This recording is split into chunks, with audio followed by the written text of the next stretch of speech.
सुस्वागतम प्यारे विद्यार्थी। हम पढ़ रहे हैं 11वीं कक्षा की साहित्य सुधा किताब से रामधारी सिंह दिनकर जी के द्वारा लिखित एक निबंध जिसका नाम है ईर्षा तू ना गई मेरे मन से। तो प्यारे विद्यार्थी, पिछले क्लास में हमने इस विषय के बारे में पढ़ा और जाना और समझा। तो चलिए इसके पाठ के बारे में कुछ जानकारी हम आप लोगों को दे देते हैं, जो कि संक्षिप्त जानकारी है। तो प्रस्तुत निबंध के निबंधकार हैं रामधारी सिंह दिनकर। इस निबंध में निबंधकार ने ईर्षा की उत्पत्ति और उसके प्रभाव से मन में उपजने वाले विकारों पर चर्चा की है।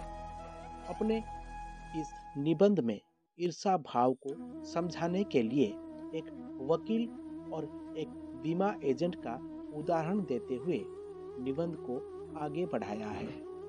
वे कहते हैं कि वकील के पास मीठा बोलने वाली पत्नी है, सुख देने वाला नौकर है, उनका भरा पूरा परिवार है, फिर भी वे सुखी नहीं है, क्योंकि वकील की बगल में रहने वाली बीमा एजेंट के पास अधिक सुविधाएं हैं, मोटर कार, अधिक पैसा, सब कुछ अधिक है।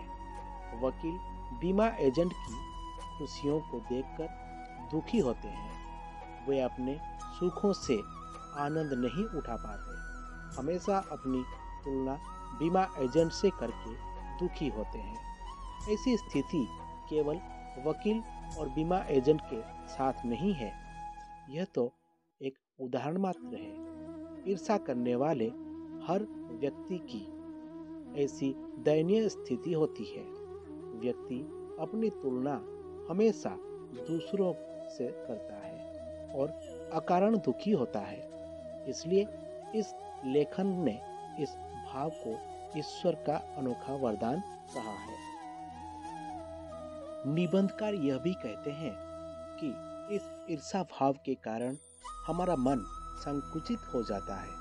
हमें ईश्वर ने एक सुंदर बगीचे के समान जो खुशियाँ दी है, हम उसके लिए आनंदित नहीं होते, ईश्वर के प्रति कृतज्ञ नहीं होते, वरन जितना है उससे अधिक खुशियाँ क्यों नहीं मिल रही है, उसके लिए हमेशा परेशान रहते हैं, जिससे मनुष्य के चरित्र का पतन होता है।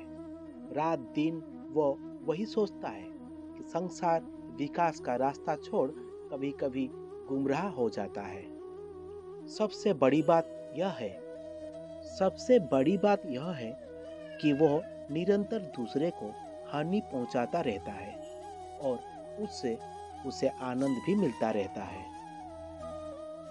फिर लेखक ने कहा है कि ईर्षा की बड़ी बेटी का नाम निंदा है। ईर्षा करने वाला व्यक्ति दूसरे की निंदा करने से नहीं हिचकिचाता। वह दूसरे की निंदा इसलिए करता है कि लोग उसे अच्छा समझे, और जिसकी निंदा की जा रही है उसे बुरा समझे। पर सामान्यतः ऐसा नहीं होता। लेखक इसे और स्पष्ट करते हुए कहते हैं कि हम किसी दूसरे की निंदा कर उसे समाज की आंखों में नीचे गिराकर अपने को अच्छा या श्रेष्ठ साबित नहीं कर सकते, वरन इससे निंदा करने वाले का ही नुकसान अधिक होता है। मनुष्य अपना विकास तो तभी कर सकता है जब वह अपने में सद्गुणों को विकसित करे।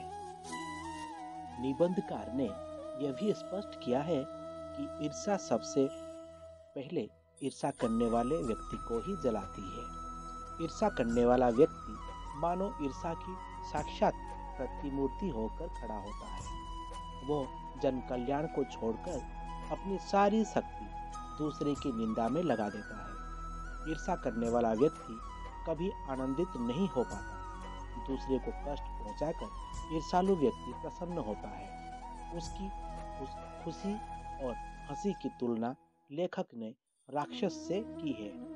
ईर्षा हमारे लिए लाभदायक तभी है जब हम किसी से ईर्षा कर कोई अच्छा काम करें, अपना और समाज का भला करें। ईर्षा भाव पर ईश्वरचंद्र विद्यासागर तथा नीत्शे के विचारों को भी लेखक ने उदाहरण के तौर पर दिया है। नीत्शे ने निंदा करने वाले की तुलना सड़क पर भिनभिनाने वाली मक्खी से की है।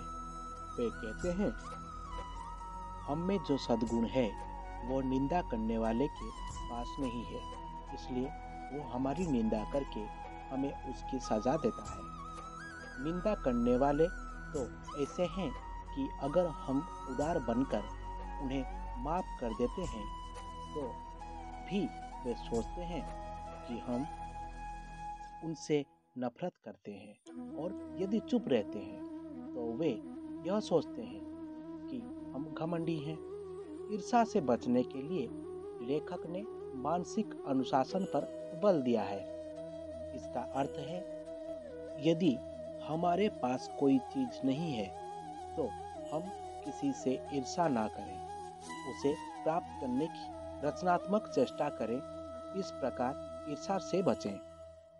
तो प्यारे विद्यार्थी, रामधारी सिंह दिनकर जी के द्वारा लिखित यह निबंध ईर्ष्या तू ना गई मेरे मन से यही समाप्त होता है। आगे अगले क्लास में हम फिर एक नया विषय लेकर उपस्थित होंगे। तब तक के लिए हमें इजाज़त दीजिए। धन्यवाद।